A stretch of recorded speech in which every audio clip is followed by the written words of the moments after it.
Perangkat Gampong Batu Hitam, Kecamatan Tapak Tuan, Kabupaten Aceh Selatan menggelar pasar murah dengan harga bersubsidi dari anggaran alokasi ketahanan pangan tahun 2023, Rabu tanggal 5 April tahun 2023.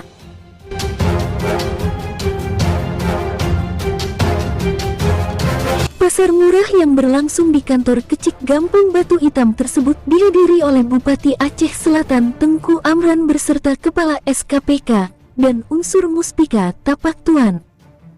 Paket sembako subsidi ketahanan pangan itu diperuntukkan khusus bagi masyarakat Gampong Batu Hitam baik PNS maupun non-PNS sebanyak 625 kepala keluarga.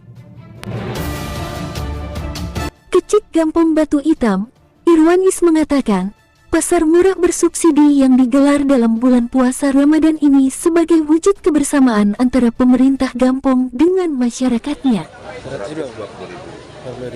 Kemudian kami menjualkan kembali kepada masyarakat 40.000.